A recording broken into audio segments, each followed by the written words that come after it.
Woe to you of earth and sea. Welcome to Satan is My Superhero, a show about art, culture, history, and the devil. I'm your host, Judas Falling. In this episode, I will compare and contrast the smallpox epidemics from the past with our present situation. You may believe the challenges we face today are new. They are not. Science denial is as old as science itself. The players change, but the script remains the same. As far as we can tell, Western civilization came in contact with smallpox sometime in the 2nd and 3rd century CE. Roman writers at the time described a pustular disease that seems to fit the bill. Smallpox is caused by the variola virus and has only been observed in humans. Symptoms begin with a headache and a general lethargy, followed by a rash around the face, trunk, and extremities. This rash then evolves into deep and painful pustules, hence the pox in the title, which can ulcerate and scab over. Gross! The virus overwhelms the victim's immune system and in at least 10% of cases leads to death, often due to heart failure. Some estimates of the mortality rate back in the day go as high as 30%. The transmission rate of smallpox is actually considered to be quite low. You must have direct contact with infected material. But high population densities and ignorance of germ theory combined with smallpox's 10 to 14-day incubation period led to it killing hundreds of millions of people. Comparing it with COVID-19 today, COVID has a lower mortality rate but is far more infectious. Combine that with continued ignorance of germ theory, refusal to wear masks, social distance, etc. Excuse me, ma'am, it is store policy that all customers wear a mask. I don't have to wear a mask. I have rights. Actually, ma'am, you don't have the right to harm others, and the mask doesn't protect you from the virus. It stops you spreading it. So my mask protects others? Oh well, now I'm definitely not going to wear one. Looking for the manager. Asking for the manager. Talking to the manager. Getting kicked out by the manager. COVID also has innocuous, easily ignored early flu-like symptoms. Hey, if you're sick, you shouldn't be here. Oh, it's probably just the flu. Influenza kills people, you know. Yeah, but only old and or people with weak immune systems. Shouldn't we take even more care to protect exactly those people? I understand what you're saying, but I'm not one of those people, so I'm finding it difficult to care. COVID has killed at least 5 million people worldwide at the time of recording. That's 5 million people in less than 2 years. Admittedly, smallpox did kill hundreds of millions of people, but that was over centuries. The best estimate I could find for smallpox deaths in a single year was less than 1 million. That's a disease with at least a 10% mortality rate in the Middle Ages, compared to one that seems to have less than 5% mortality rate in the industrialized 21st century. WTF. Obviously, our society is far more densely populated and interconnected than it was in the past. This has provided COVID with the means to spread much faster than smallpox could ever have dreamed of. But still... WTF.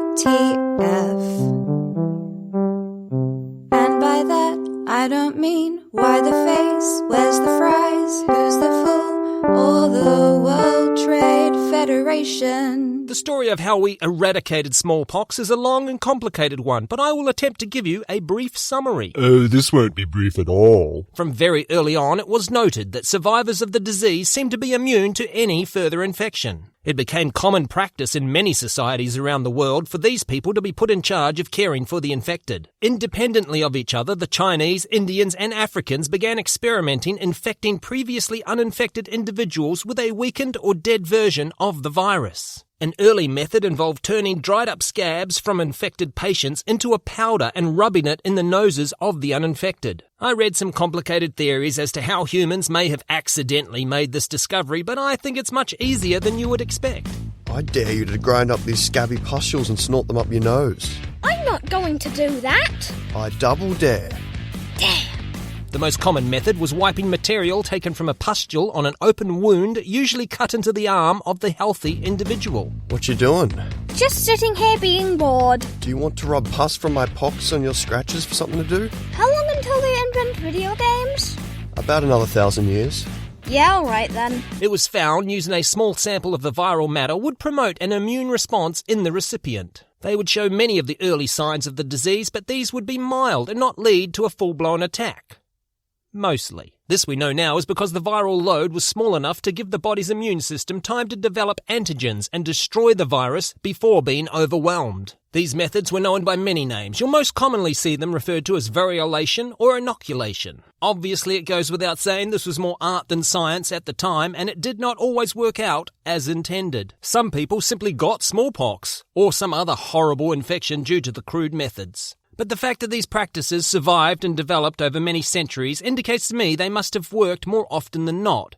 And the sword of Damocles that is smallpox hanging over everyone's head made this barbaric practice worth the risk. It was not until 1714 that physicians Jacob Pillarini and Emmanuel Timoni studied inoculation in Istanbul and sent letters to the Royal Society of London detailing their observations. In 1716, Lady Mary Wortley Montagu, wife of the British ambassador in Turkey, had her own son inoculated. Once back in London, she had her daughter inoculated as well, where the Royal Society's physicians could observe and study the procedure and its effects. The Royal Society then conducted a successful experiment on condemned prisoners who were promised amnesty for taking part in the trial. I'd like to offer amnesty to these condemned men for participating in the experiment.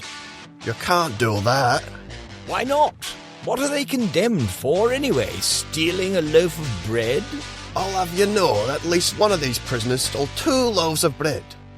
The Princess of Wales at the time, Caroline of Brandenburg-Ansbach, whose father and stepfather had died of smallpox, nearly died from it herself, only months after giving birth to her first child, Frederick. The newborn baby was kept away from her while she fought off first the pox and then pneumonia. Her husband and future King of England, George II, stayed by her bedside and also caught and survived the disease. Georgie Porgy, please stay with me. I'm sure you'll be fine. The servants will keep you company. No, George, I want you by my bedside. But I might catch the pox too. If you stay with me now, I will let you have as many mistresses as you like, and never give you any grief about it.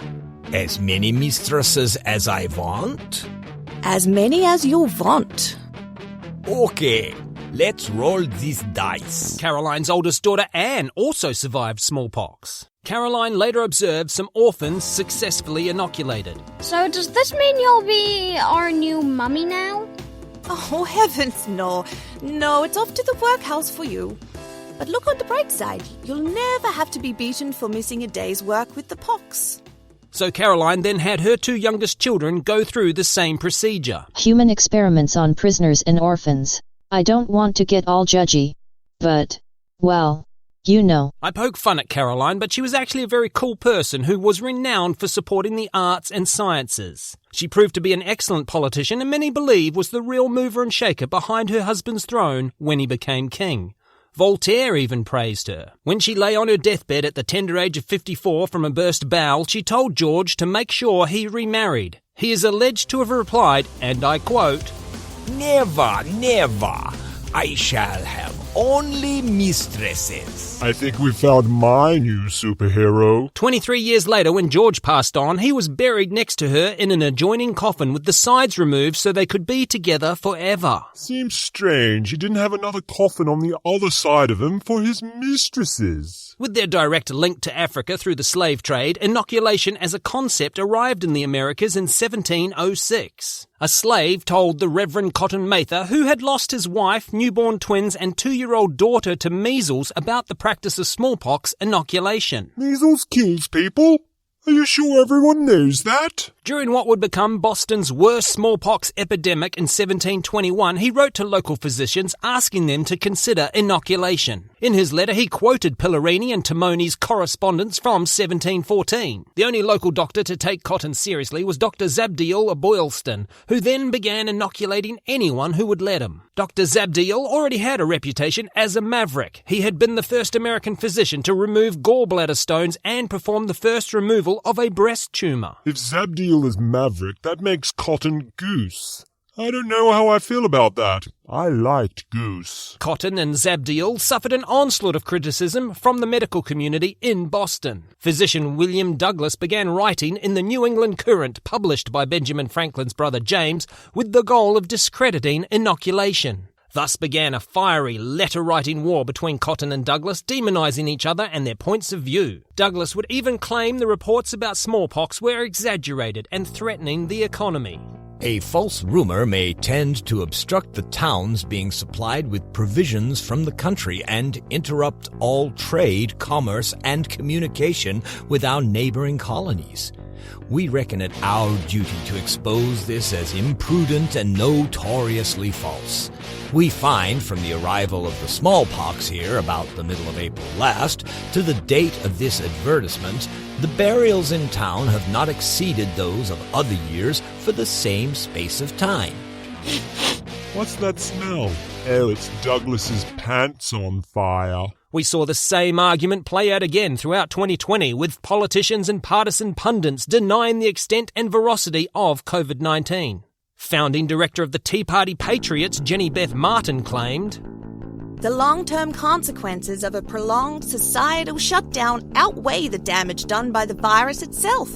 In April 2020, emergency room doctor Simone Gold tweeted a photo of herself in front of the Los Angeles Cedars-Sinai Hospital claiming, Parking lots are empty. The emergency department volume is down. The patient census is down. And that's really in most of the areas I've been to. In July 2020, Cedars-Sinai released this statement, Simone Gold, MD, has not worked with Cedars-Sinai Medical Center or any of its offices or affiliates since 2015. What happened? I had a little accident.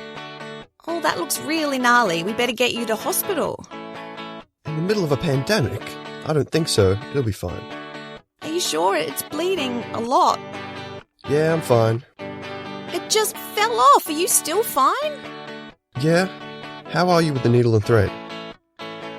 By November 2020, the USA, which is home to only 4% of the world's population, accounted for 20% of the world's COVID deaths. In August that same year, Trump had retweeted a QAnon conspiracy claiming, This week, the CDC quietly updated the COVID number to admit that only 6% of all the 153,504 deaths recorded actually died from COVID. This was a classic piece of cherry-picking data to come up with the answer you are looking for. The 6% figure quoted by the CDC was real. It related to death certificates that listed nothing else but COVID as the sole cause of death. But if you were to take the time to break down the numbers further, you would find these death stats also include an unusually high number of respiratory diseases, organ failures, and infections caused by COVID. You look dehydrated. I'm not drinking water anymore. Why not? It turns out 100% of people who drink water eventually die. 300 years earlier, Cotton Mather had faced the same kind of misinformation when defending inoculation and wrote, I never saw the devil so let loose upon any occasion. The people who made the loudest cry had a very satanic fury acting them. Their common way was to rail and rave and wish death or other mischiefs to them that practiced or favoured this devilish invention. The debate in the Courant became so heated that publisher James Franklin had to defend his own position in print. The Courant was never designed for a partisan paper. I have once and again given out that both inoculators and anti-inoculators are welcome to speak their minds in it, and those that have read the Courants must know that I have not only published pieces wrote among ourselves in favour of inoculation, but have given as full an account of the success of it in England as the other papers have done. Yet, the envy of some men has represented me as a tool to the anti-inoculators. In 2021, social media giants like Facebook and YouTube found themselves in exactly the same position as poor old James Franklin. They have announced new vaccine misinformation policies and have promised to delete any content that poses a serious risk of egregious harm by spreading medical misinformation about currently administered vaccines. I'm positive vaccines are bad. I've seen the memes. How do you know these memes can be trusted? They have pictures. But in 1721, the noisy fearmongers got their way and the practice of inoculation was outlawed by Boston authorities. Our Top Gun duo, Zabdiel and Cotton, carried on anyway. By the end of the epidemic, they were able to run the numbers in what some believe was the first comparative analysis of a medical intervention. In the 1721 epidemic, Boston experienced 5,889 cases of smallpox, with a mortality rate of 14%. Of Zabdiel's 285 inoculated patients, 6 died. That's less than 3%. Sure, 97% chance of survival sounds good, but most people don't really understand statistics. Now, if you'll excuse me, I'm off to spend my entire life savings on lotto tickets. Cotton would write to the Boston Gazette in October 1721. But let us beseech those that have called this method the work of the devil, or a going to the devil, no more to allow the cursed thought, or utter the horrid word, lest they be found blasphemous of a most merciful and wonderful work of God. Despite these remarkable results, Zabdiel and Cotton continued receiving abuse. It got so bad a homemade bomb was thrown through the good reverend's window with a note attached that read, Cotton Mather, you dog. Damn you. I'll inoculate you with this, with a pox to you. Zabdiel's bio also claims this bomb story, so either this didn't happen at all, or both men had bombs thrown, or most likely it happened to one of them and history has just mixed up which one. I like this theory best because in both stories the homemade bomb failed to detonate, which would be unlikely for 2 bombs to fail. Is the bomb ready? Sure is. Have you tested it? What? Like have I done an experiment with it? Yeah. Well, that would be science, wouldn't it? And aren't we anti that? No, if this bomb is meant to go off, the good Lord will make sure it works. Well, as long as you're confident. I'm so confident I'm not even going to light the fuse. We see this happening again today. In an echo of Cotton, or maybe Zabdiel's homemade bomb, German virologist Christian Drosten was sent a vial of liquid in 2020 attached to a note which read, Drink this. It will make you immune. An Australian survey revealed 12% of COVID researchers had received death threats. A hospital in Branson, Missouri has issued panic buttons to 400 staff members due to COVID-related violence with 123 assaults in 2020. Director of the National Institute of Allergy and Infectious Diseases in the US, Anthony Fauci, now has personal bodyguards for himself and his family. Chief Medical Advisor of the UK, Chris Whitty, was filmed being assaulted by 2 men in the street. In May 2021, Belgian soldier and shooting instructor Jurgen Konings, who was on a terrorism watch list, went AWOL from his barracks with 4 rocket launchers and assorted small arms packed into his car. He left a note which read, The so-called political elite and now also the virologists decide how you and I should live. They sow hatred and frustration. I cannot live with the lies. His intended target was virologist Mark Van Ranst, who along with his family were immediately taken to a safe house. The Belgian military conducted a manhunt for Konings. The most concerning part of the story is that during the manhunt for Konings, a Facebook group supporting him gained 50,000 members. A month later, Konings' body was discovered in a forest. The shooting instructor had shot himself. Let's go, boy! I'm going to take a short break from the show right now to talk about my sponsors and Patreon. I don't currently have sponsors or Patreon, but if you'd like to support the show, you can do that by buying my novel. It's called Chaos Machine by Judas Fawley. It's available through Amazon. You don't need a Kindle to read it. Almost any digital device will do. Don't forget, Chaos Machine by Judas Fawley. Now, back to the show. In 1721, Cotton wrote in his personal journal about the attitudes he was facing in Boston. People who have Satan filling their hearts and their tongues against me and my family. I'll admit it's true. I don't like Reverend Cotton Mather. I have my reasons. As proven as inoculation was by this point, it still faced harsh criticism and resistance even within the science community at the time. The Boston medical community's reaction to it can be cited as a good example of the obstacles it faced. We have also seen this script repeated in recent times. In 1993, gastroenterologist Dr. Andrew Wakefield published a report claiming to show the measles virus causes Crohn's disease. His hypothesis failed to be proven true. I was lying. In 1995, gastroenterologist Dr. Andrew Wakefield flipped the script, publishing a report claiming the measles vaccine causes Crohn's disease. Weren't you here a couple of years ago claiming measles virus caused Crohn's? No, that was Andrew Wakefield. Again, this failed to be scientifically proven. In fact, by 1998, both these theories had been scientifically disproven. I was lying. In 1996, after being approached by Rosemary Kessick, who ran a group called Allergy-Induced Autism, gastroenterologist Dr. Andrew Wakefield began looking for links between autism and the measles, mumps and rubella vaccine. I'm sorry, didn't you say gastroenterologist? You went and changed lanes without indicating.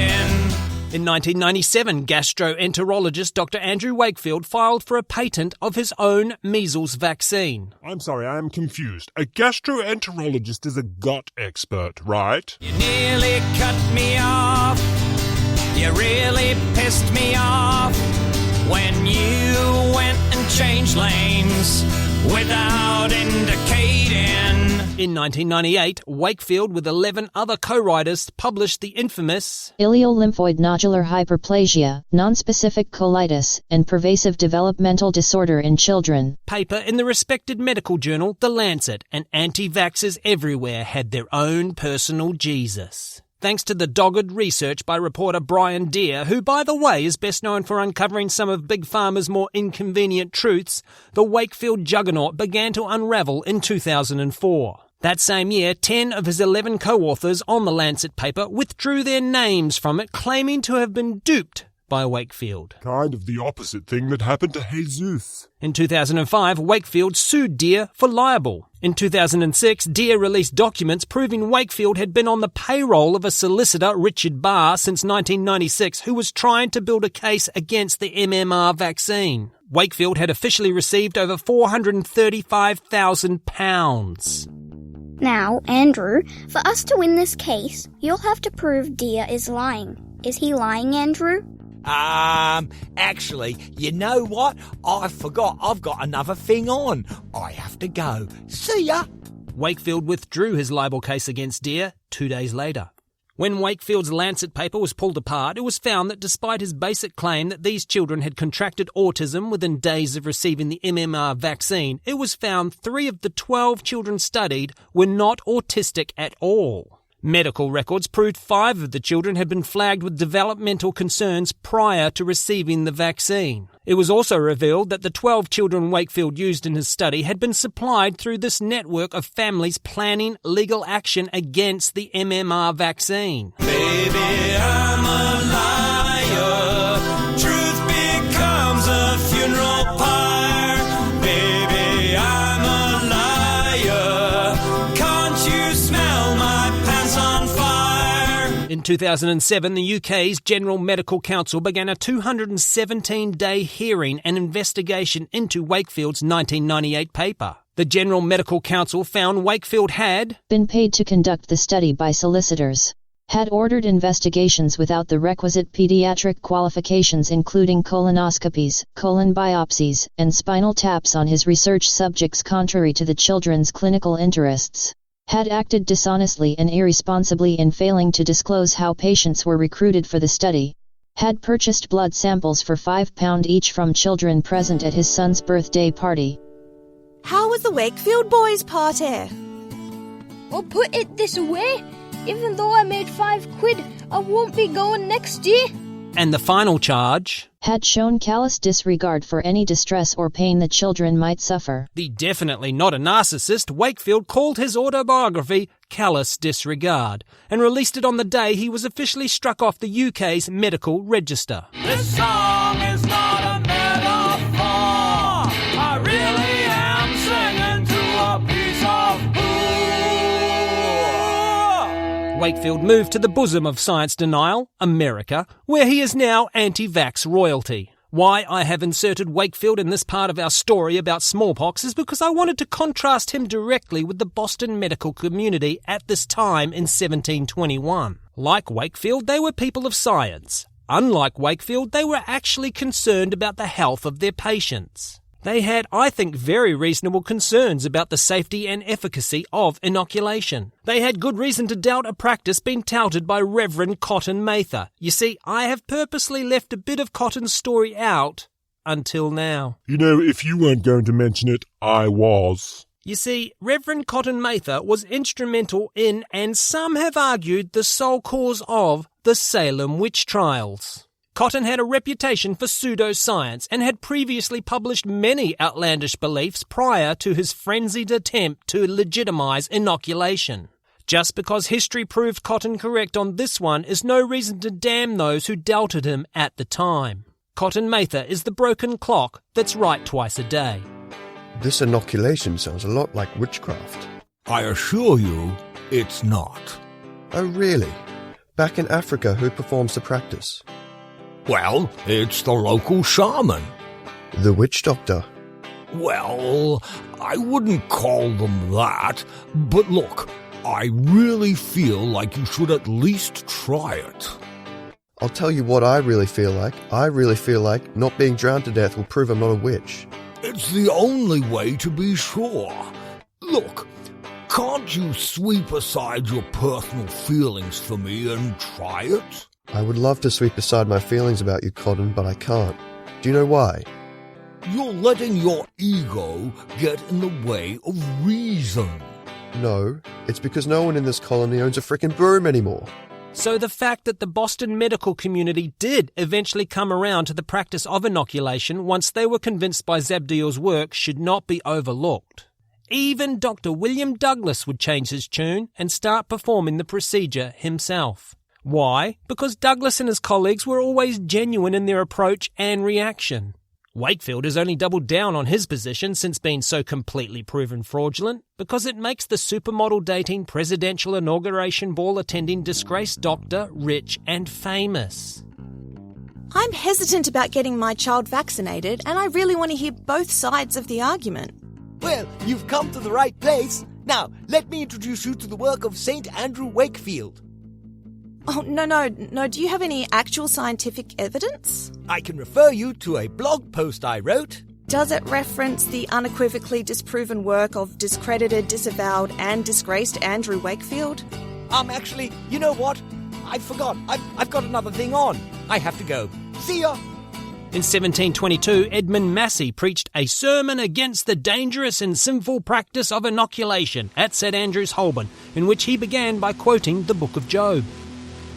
So went Satan forth from the presence of the Lord, and smote Job with sore boils from the sole of his foot unto his crown. Massey went on to preach, the devil, by some venomous infusion into the body of Job, might raise his blood to such a ferment as threw out a confluence of inflammatory pustules all over him from head to foot. That is, his distemper might be what is now incident to most men, and perhaps conveyed to him by some such way as that of inoculation.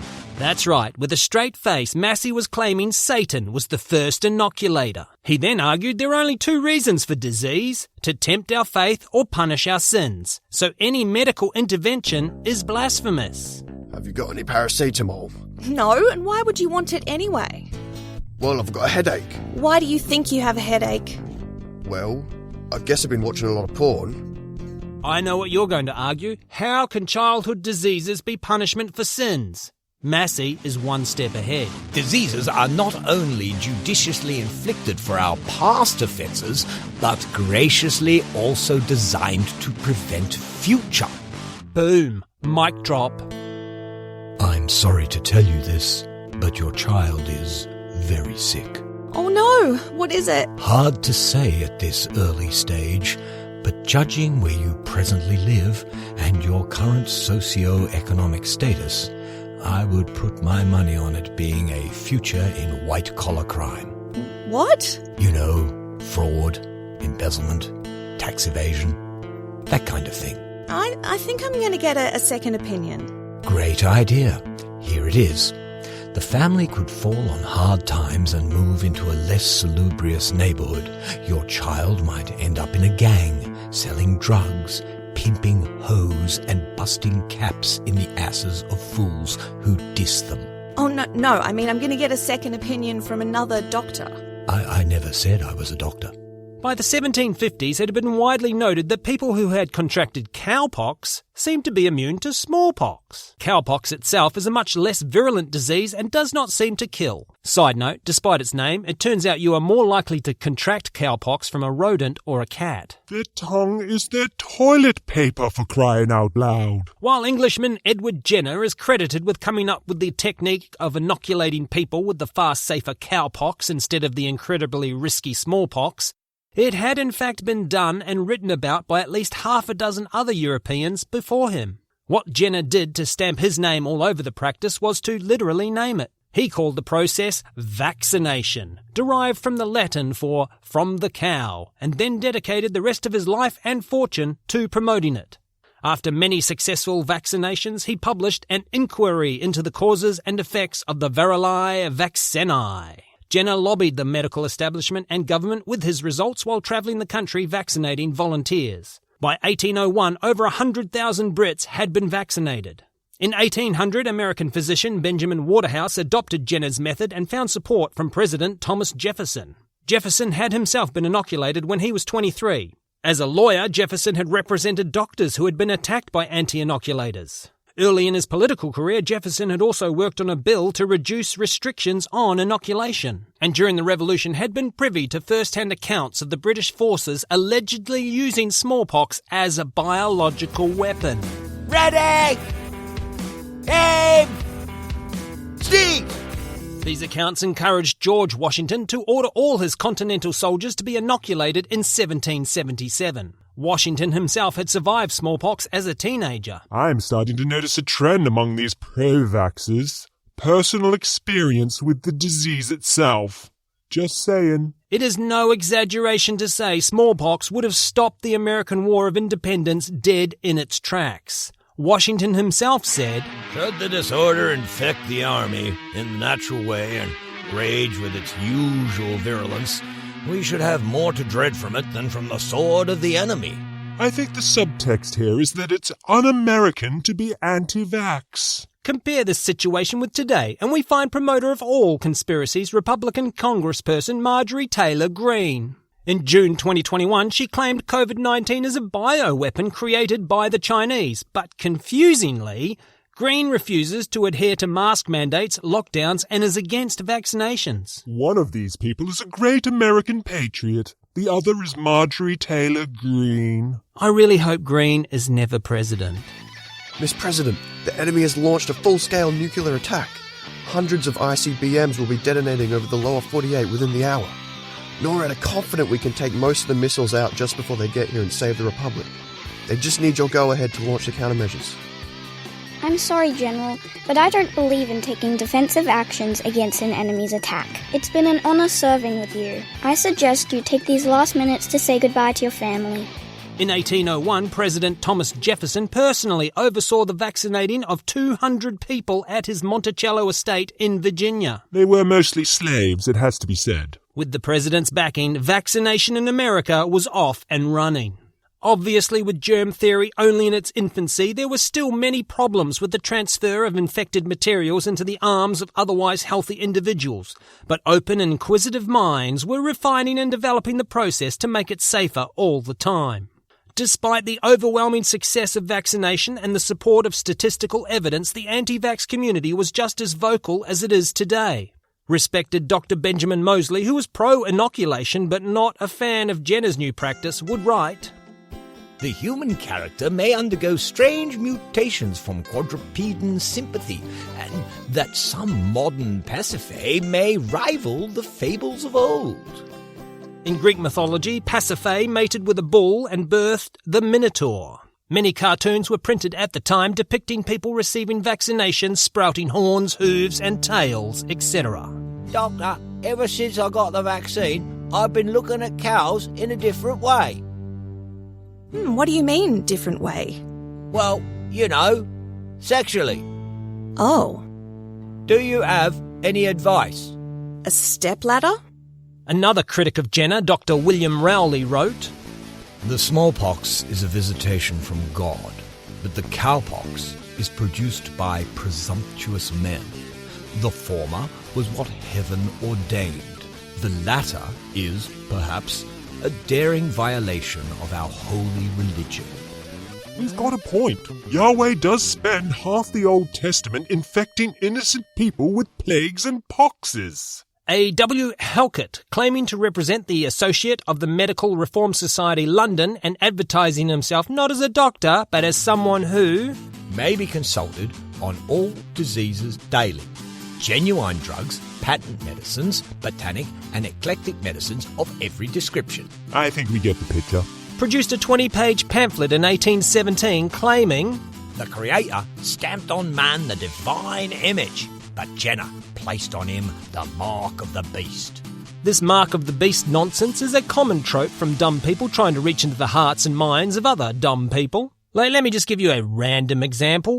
Look at this. Republican Congressperson Marjorie Taylor Greene said the COVID vaccines are Biden's mark of the beast. In 2021, Republican National Committee official Peter Feeman wrote, Diabolical! Michigan Governor Whiter wants her citizens to get the mark of the beast to participate in society.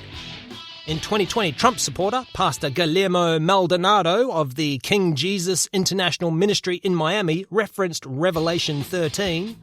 And he causeth all, both small and great, rich and poor, free and bond, to receive a mark on their right hand or in their foreheads, and that no man might buy or sell save he that had the mark, or the name of the beast, or the number of his name.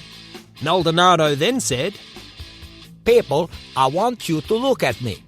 That is exactly what is happening with COVID-19. They're preparing the structure for the Antichrist. Oh, I do wish they wouldn't go to so much trouble.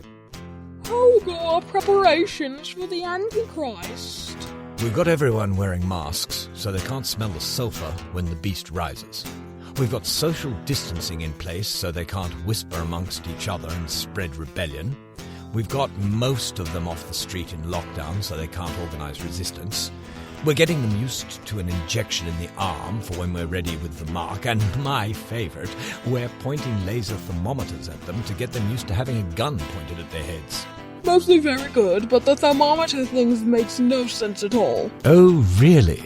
Yes, you don't want them getting used to a gun in their face. It defeats the point of the gun in the face. They should be uncomfortable with it. That makes so much sense once you've pointed it out. That's why I'm the leader. Now write up your plans and distribute them to all the usual crazy conspiracy theorists to disseminate and ultimately cause it to be instantly discredited if any of it ever comes to light. Just like we did with UFOs, JFK, the moon landings, 9/11 and school shootings? I'm quite sure I don't know what you're talking about. Oh, you really are good. That's why I'm the leader. It has been noted by conspiracy theorists that if you number the letters that go into the word corona with their numerical position in the alphabet, they add up to 66. Add the fact that the word corona has 6 letters and bingo, you've got 666. Oh, you got me. Case closed. We can end the episode now. It has also been noted that a bill placed before the US House of Representatives in January 2021, which authorizes the Centers for Disease Control and Prevention to award grants for testing, contact tracing, monitoring, and other activities to address COVID-19, was designated with the number HR 6666. That's too many sixes. It won't be long before someone at Fox News notices another bill which also went before the House in January 2021, which aims to amend the Public Health Service Act to provide for public health research and investment into understanding and eliminating structural racism and police violence. Does actually have the designation HR 666. Ooh, now that's saucy. I'd like to register my opposition to HR 666. Oh yes, what are your concerns? It sounds a lot like critical race theory to me.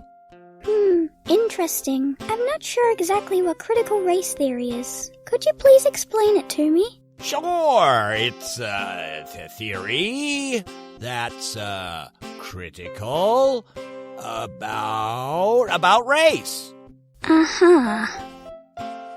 This ridiculousness has got so far out of hand that respectable science-based organisations are having to deal with it while doing their best to keep a straight face. Hennepin Healthcare, with 10 hospital and medical centre locations throughout Minneapolis, state on their COVID-19 fact sheet, the COVID-19 vaccines do not contain a live or whole coronavirus, microchips, tracer technology, fetal tissue, stem cells, mercury, aluminum, luciferase, the mark of the beast, pork products, or preservatives. This is good because I'm on a strict organic vegetarian diet. What is the mark of the beast? Well, we'll go into it in more detail in a future episode, but for now all you need to know is it's a mark, as mentioned by Maldonado, on the hand or forehead that signifies you have willingly pledged your allegiance to the beast. All the theologians I've read have universally agreed that the mark of the beast is not a thing you can be tricked into taking. It kind of defeats the purpose. Big night last night? Yeah, I got so wasted I passed out on Phil's couch. I can tell. Your mates have written something on your forehead. Oh no, what have they done? It looks like the mark of the beast. The mark of the what? It means you're a soldier for Satan now. What? Hey, look on the bright side. You've been lacking direction ever since you finished school, and your dad always wanted you to join the army. Yeah, but... I have to warn you, I'm probably going to cry when I see you in that uniform. In the same pamphlet from 1870, the quack Halkett also said, The Creator made man's blood pure and perfect, and Jenna corrupted it with the diseased abomination of beasts. In recent times, anti-vaxxers have taken to referring to themselves as purebloods online. Where have we heard this pureblood talk before? Oh, here we go. Nazis again. That's right. Harry Potter. It's taken from J.K. Rowling's universe, denoting wizards with an unblemished, no-muggle ancestry. Oh, I really thought he was going to go down the Nazi road there. You know, if you listen to enough episodes of this show, you'd start to think every bad idea in history ends with Nazis involved. Like, every single one. Oh, and there was an Austrian artist, philosopher and opera lover who wrote in this little book he published in 1925 called Mein Kampf, Men do not perish as the result of lost wars, but by the loss of that force of resistance which is contained only in pure blood. Nazis. Every time. Hey, I'm just going to take a quick break from the show to tell you about the novel Chaos Machine by me, Judas Falling. You're probably wondering what a science fiction novel has got to do with Satan. I don't think anyone is asking that. It's inspired by John Milton's Paradise Lost and Genesis. The book, not the band. It's really a science fiction version of Paradise Lost. It's all about Pilate, the leader of a failed rebellion against an all-knowing, all-seeing, tyrannical oppressor, and his daughter Providence, who is destined to be the mother of an entirely new species. It's a very cool story, but don't just take my word for it. Check out this 5-star review on Amazon. Well-structured, great pace, imaginative, superb detail. Provenance, mesmerising. Introduction to each chapter provides clever perspective. Peace next. By buying the book, you'll be supporting the show, which we will now return to. In 1896, Laura Little's 7-year-old son Kenneth died of diphtheria in Philadelphia. Laura blamed this on the smallpox vaccination he had received 7 months earlier, claiming, The artificial pollution of the blood had fatally weakened his constitution and left him at the mercy of the subsequent infections. In 1898, Laura moved to Minnesota and founded a magazine called The Liberator, which attacked modern medicine and science, claiming diet and exercise were the only way to prevent disease. She would tour the US and UK espousing her ideas. This diet and exercise being the best defense against pathogens is a common argument from the privileged. You'll also often hear this refrain from those types. I have an immune system. Yes, you do, you cute little primate. Vaccines are not some laboratory chemical induced to your body to render your immune system obsolete and fight the virus on your behalf. We are simply not that advanced. The vaccine primes your immune system. Your immune system does all the work. Instead of being ambushed and overwhelmed by some foreign invasion force it's never seen before, it has time to train and develop the correct strategy. That is what the vaccine does. The I have an immune system response is simply another way of saying, I don't understand the science. Laura found a lot of support and became very influential in her adopted home state. In 1903, the Minnesota State Legislature repealed a 20-year-old law requiring all children to be vaccinated before attending public school. Minnesota would go on to suffer America's most deadly smallpox outbreak in the 20th century, recording 504 deaths. Thanks, Laura. During World War I, Laura was jailed under the Espionage Act for attempting to incite mutiny amongst US servicemen by encouraging them to refuse the mandatory vaccinations. Welcome to the oral segment of the German spy school final exam. Question 1. Are you a German spy? 9. Fair. I think the argument about mandatory vaccination was best summed up by one of the 19th century's greatest minds and pallbearer for Charles Darwin, Thomas Huxley, who said, If my next-door neighbour chooses to have his drains in such a state as to create a poisonous atmosphere which I breathe at the risk of typhus and diphtheria, he restricts my just freedom to live just as much as if he went about with a pistol, threatening my life. If he is to be allowed to let his children go unvaccinated, he might as well be allowed to leave strychnine lozenges about in the way of mine. Everything goes in your mouth.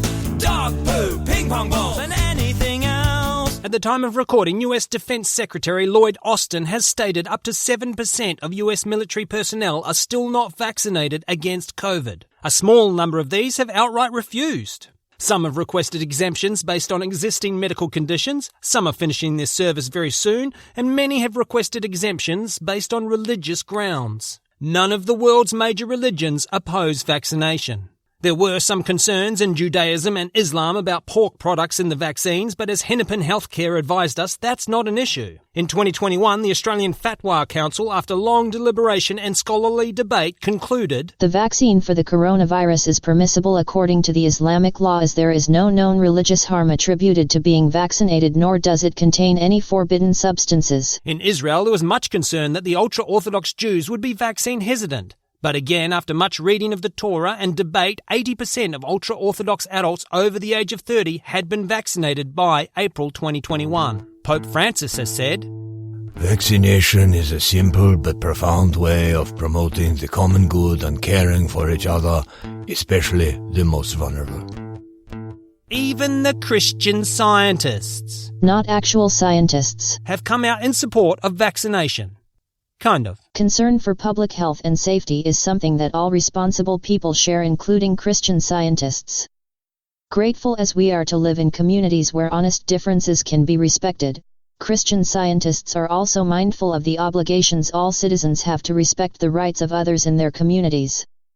For more than a century, our denomination has counseled respect for public health authorities and conscientious obedience to the laws of the land, including those requiring vaccination. As far as the other major religions from around the world go, few have one central administration, so there's a lot of variation, but the general consensus has been mostly pro-vaccination. According to research by the Vanderbilt University Medical Center, the vast majority of Christian denominations have no theological opposition to vaccines, including Eastern Orthodox, Amish, Anglican, Baptist, The Church of Jesus Christ of Latter-day Saints, Jehovah's Witnesses, Mennonites, Quakers, and Pentecostal Christians. Sadly, some evangelical pastors in the US have mixed up public health initiatives with their Christian nationalism rhetoric. And according to a study by the Pew Research Center, 45% of white evangelicals were unlikely to get vaccinated. Private, I hear you have refused the vaccine based on religious grounds. Yes, sir. What religion are you, Private? One of the evangelical ones? Oh, wonderful, Private. I'm actually a lay preacher myself. Strange I haven't seen you at any of my services I hold in the mess hall. Never mind, I'll see you at the Sunday service. This Sunday? Every Sunday, Private. Oh. We kick off at 0500. I like to get all fired up at the fury of our Lord and Savior Jesus Christ before the sun rises. Make sure you're there at Old 400, Private. You can help me set up the pews and pack a lunch. I've been known to preach well into the evening when the Spirit grabs me. Actually, I think I might get that vaccination after all. Smart choice, Private. I've had it, and it only made me love the sweet baby Jesus even more. Okay, you're dismissed. Thank you, sir. Oh, and Private? Yes, Colonel? See you on Sunday. In 1900, American quack James Martin Peebles, spiritualist, theosophist, and seller of his own epilepsy cure, which obviously did not work, wrote in his book Vaccination, a Curse and a Menace to Personal Liberty, with statistics showing its dangers and criminality. The vaccination practice has not only become the chief menace and gravest danger to the health of the rising generation, but likewise the crowning outrage upon the personal liberty of the American citizen. Washington would disagree. As we've already seen from Marjorie Taylor Greene and Peter Feeman, this politicising and appealing to the fringe elements along partisan lines is still a strategy in the anti-vax movement today. At a rally in Alabama, former President Donald Trump risked offending his moron base and defended the COVID-19 vaccine, stating, I did it. It's good. Take the vaccines. He was booed by some of the crowd, and very credible, truthful, and all-round definitely not a crazy psychopath bent on fame and influence at any cost, Alex Jones responded by saying, Maybe Trump's actually a dumbass. Oh, I'm not going to comment. I'll do it then. Hello, pot meat kettle. Trump may be a dumbass, or maybe even he can see the price of partisanship might turn into a blood debt you don't want to carry. Trump did bring this on himself. Before becoming president and the weight of actual human lives hanging on his shoulders, the Don did openly court the anti-vax community. In 2014, he tweeted, Healthy young child goes to doctor, gets pumped with massive shot of many vaccines, doesn't feel good, and changes autism. Many such cases. I've always wondered, what is Trump's first language? This is fun. I should do more jokes. In July 2020, a press conference broadcast on the very credible and balanced Breitbart news service went viral, pun intended, after being promoted by members of the Trump family. The unattended by any press conference was organised by America's frontline doctors in association with the already mentioned Tea Party patriots. In it, some very questionable health professionals talked up hydroxychloroquine and spoke against wearing masks, social distancing and vaccines. What do I mean by questionable? Speaking at the conference was Dr. Stella Emanuel, who is most famous for her belief that gynecological conditions are caused by demon sperm, transmitted during sex dreams with succubi. America's Frontline Doctors founder and already mentioned disavowed by Cedars-Sinai Dr. Simone Gold said of the COVID vaccines, This is not a vaccine. This is an experimental biological agent whose harms are well documented, although suppressed and censored and growing rapidly. And we will not support using America's children as guinea pigs.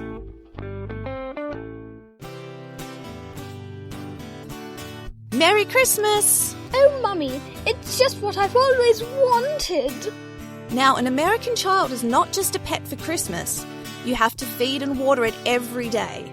We don't want a repeat of what happened to Mr. Mittens. I will, Mum. I promise. He's had all his shots, but we will have to take him to the vet next week to get neutered. Wait, what? Let me out of this goddamn cage. Oh, it's so cute. He thinks he's talking. What are you going to call him? Mr. Mittens too. On January 18, 2021, Dr. Simone Gold was arrested by the FBI for taking part in the January 6 Capitol Hill attack. How are the preparations going for taking the Capitol? We've got plenty of guns and people. We've even got an emergency room doctor on hand if anyone gets shot. Excellent. Now, I cannot stress this enough. What we are doing here is treason. If this doesn't spread to nationwide revolution, we could hang. How do we make this look like a big joke that got out of hand if it doesn't work? Everyone involved are known QAnon supporters. Jake is even going to wear a bison head. You should see him. He looks like an absolute buffoon. No one involved is a credible member of the institution. I thought you said you had a doctor. She's an anti-vaxxer. Perfect. A bunch of fringe lunatics took things too far. I think our necks are covered. Australian businessman and wannabe Donald Trump Clive Palmer has tweeted, I will defend and protect the Australian public from the Prime Minister's outrageous campaign with experimental vaccines. Palmer's United Australia Party uses the slogan, Make Australia great. I feel like I've heard that before. Self-appointed healthy lifestyle advocate Larry Cook announced for just $5 a month you could join his Medical Freedom Patriots community to support the elected Republicans who are defending our medical freedom. He also points out his group is pro-God, pro-prayer, pro-Constitution, pro-Republican, pro-President Trump, pro-medical freedom, anti-vaccine, pro-alternative medicine, and QAnon friendly. You'll take $5 a month from anyone. The alt-right has insinuated itself into the anti-vax movement, which, on the surface has always been perceived as a bit of a lefty kind of thing. After anti-vaccine protests allegedly organised by construction workers in Melbourne turned violent, the Construction, Forestry, Maritime, Mining and Energy Union stated, "This crowd was heavily infiltrated by neo-Nazis and other right-wing extremist groups, and it is clear that a minority of those who participated were actual union members." Hi, can you direct me to your guns? Well, that depends, ma'am. What kind of gun are you looking for? To be honest, I really don't know anything about firearms. My yoga group was at an anti-vax rally organised by my chiropractor. And then a lovely gentleman with a shaved head informed me the only way to really protect my family from infection brought here by the immigrants is with a AR-15? God bless you, ma'am. If you carry on straight through men's undergarments, hang a left at the fragrance counter, you'll find the assault rifles right next to the toy department. It is important to judge people's opinions in a holistic context. What else do they believe? Quickly becoming the real star of this episode, Marjorie Taylor Greene told wholesome Steve Bannon, I don't believe in that type of so-called science. I don't believe in evolution. Former BBC sports broadcaster David Icke has claimed COVID is spread by the 5G network. Icke has also claimed you are currently being mind-controlled by aliens living inside the moon, which is actually their spaceship. Icke has also claimed the moon-projected holographic world you live in is controlled by the Illuminati, who create chaotic problems like pandemics in order to solve them with totalitarian measures. Oh, and by the way, according to Icke, the Illuminati are lizard people, just in case you're wondering. Convicted tax evader, young Earth creationist Kent Hovind, who at the time of writing this episode is serving a 30-day sentence for domestic violence, claimed in his YouTube video titled Depopulation Through Vaccines and Chemtrails, Satan's goal is to reduce the population of the Earth. You have to admit, it is a bit overcrowded. The Questioning COVID website claims, Germ theory is a scientifically bankrupt paradigm based in warfare models of pathogenic invasion. This theory has been leveraged as an instrument for geopolitical and social control, largely in the form of a vaccination agenda to subdue the populace through coerced and forced bodily penetration and associated disability, mortality, and surveillance. Don't lick that. You don't know what germs are on it. Germ theory is just a theory. Have you ever seen a germ with your own eyes? Exactly! Goop alumni psychiatrist Kelly Brogan, who is also featured on the Questioning COVID website, told Joe Rogan, I don't believe in germ theory in the classical sense, and neither should anyone.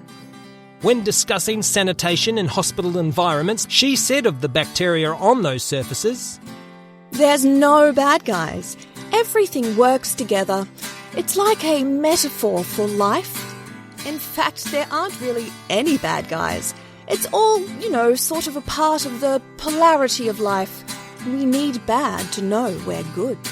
Have you ever heard so much white middle-class privilege in all your life? In October 2021, New Hampshire Republican State Representative Ken Weiler stepped down from the House Finance Committee after sharing a 52-page document authored by alleged Nobel Peace Prize nominee Dr. Vladimir Zelenko and author of the website StopWorldControl.com, David Sorensen, titled The Vaccine Death Report. In it, Sorensen and the alleged Nobel Peace Prize nominee Zelenko claim the COVID pandemic is all part of a Vatican and Illuminati conspiracy to inject 5G receptors into the human body to modify the thoughts and feelings of the population. They also claim self-described osteopathic physician Dr. Carrie Maddich had viewed the COVID vaccine through a microscope and saw graphene nanoparticles self-assemble into a 5-tentacled creature that appeared to be self-aware. Madage said of the experience, "It knows we're watching it. It's just an intuition, a feeling of mine. It was very upsetting."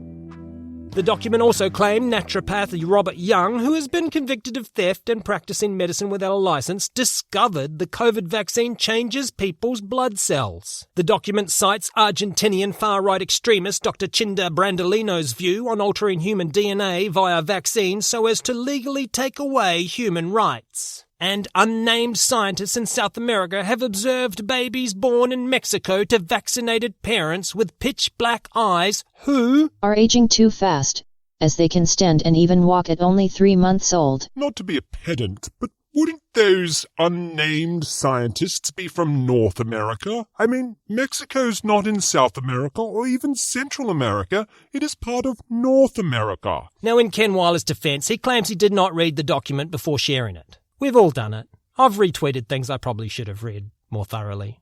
Personally, I would have been satisfied with a strongly worded denouncement of the document, but Ken felt so bad about it, he chose to fall on his own sword. Ken, did you read this before sending it out? I skim-read the first couple of pages. It's 52 pages of indefensible conspiracy theories. But it's co-authored by a Nobel Peace Prize nominee. Why on earth would it be the Peace Prize? It would be the prize in physiology or medicine, if anything. Who said he was nominated for a Nobel Peace Prize? He did, on One American News Network. No. Andrew Wakefield is a proven liar. Peter Feeman and Maldonado believe in the Antichrist. Stella Emanuel believes in demon sperm. David Icke has been mind-controlled by aliens inside the moon. Marjorie Taylor Greene doesn't believe in evolution. Kent Hovind believes in chemtrails. Psychiatrist Kelly Brogan doesn't believe germs cause infections. Larry Cook is QAnon-friendly. Sorensen and Zelenko believe every conspiracy theory you've ever heard. Are these really the people you should take medical advice from? Howdy, it's the Reverend Steph here.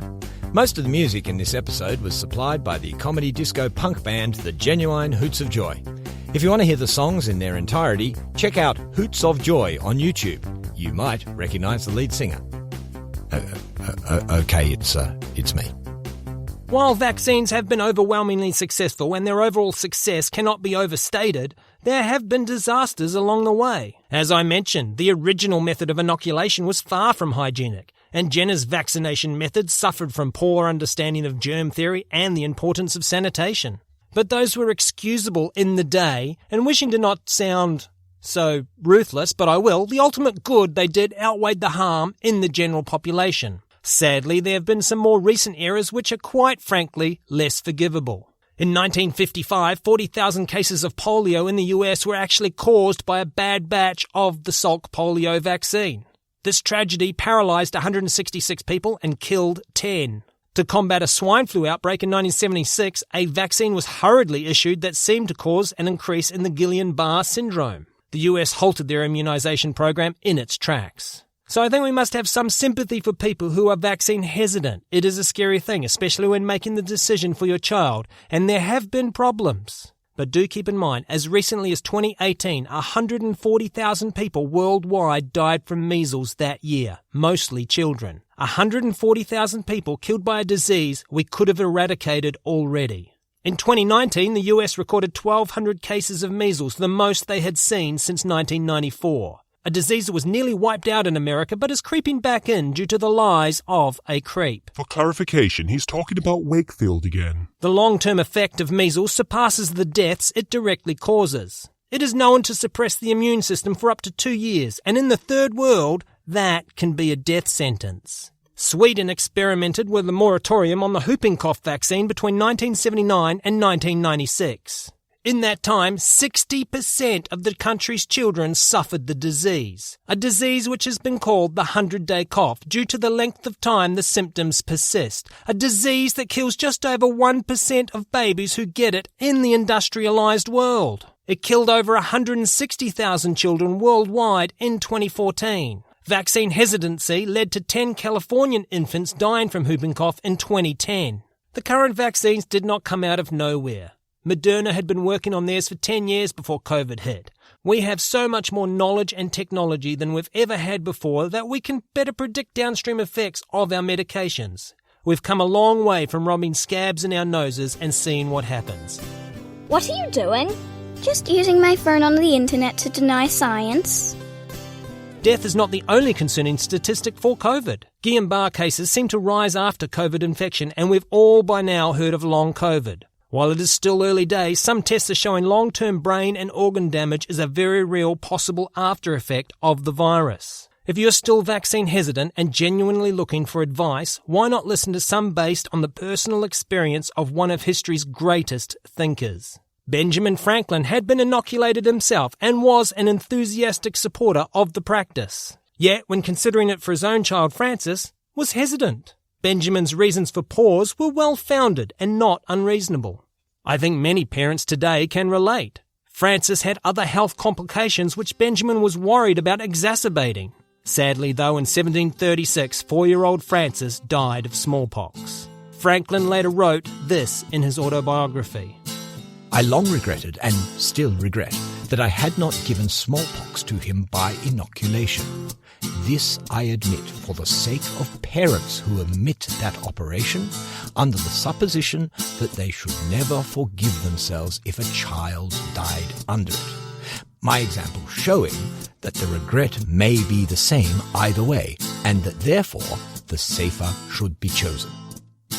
By the middle of the 20th century, mandatory vaccination campaigns all over the world had eradicated smallpox. In the 1960s, it was noted your chances of having an adverse reaction to the smallpox vaccine were actually higher than the risk of catching smallpox itself. In 1980, the WHO recommended a halt in smallpox vaccination, as there had not been a naturally occurring case anywhere in the world since 1977. This is a rare, good human-induced extinction story. There are samples of the virus still stored in laboratories, and debate rages as to whether or not these samples should be destroyed or studied further. There is some compelling, circumstantial, but compelling evidence to suggest COVID-19 may have found its way into the human population due to an accidental lab leak. What was that sound? I thought I heard you drop a vial. No, that totally didn't happen. Did you just cough? Actually, you know what? I forgot. I've got another thing on. I've got to go. See ya. The dust hasn't settled on that one, so we'll see where that goes. We are still in the middle of this pandemic. At the time of recording, 1,500 people in the US are dying from it every day. Just think about that number, 1,500 people a day dying in supposedly the most advanced country on the planet. A lot of Republican voters, too. Something the GOP should be thinking about.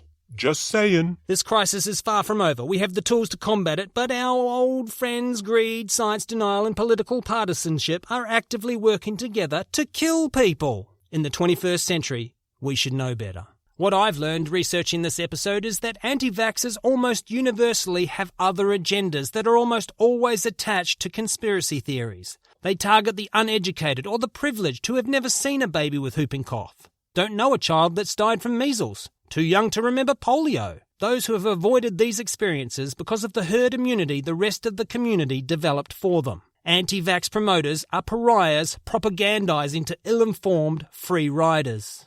Finally, I'd like to return to that 1722 sermon by Edmund Massey, who concluded with this little nugget.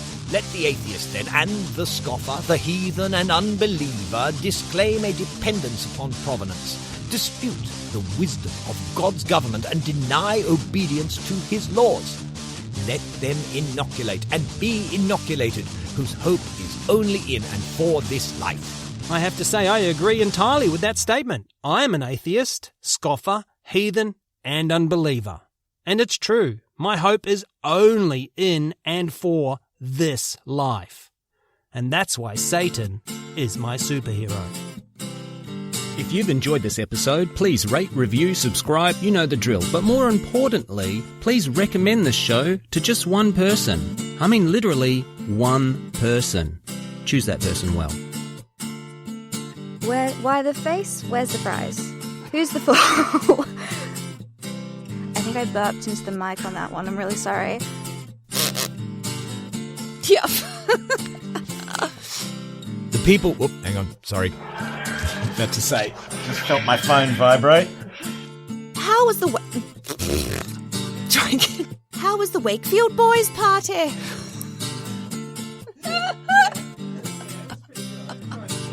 I can't do Scottish.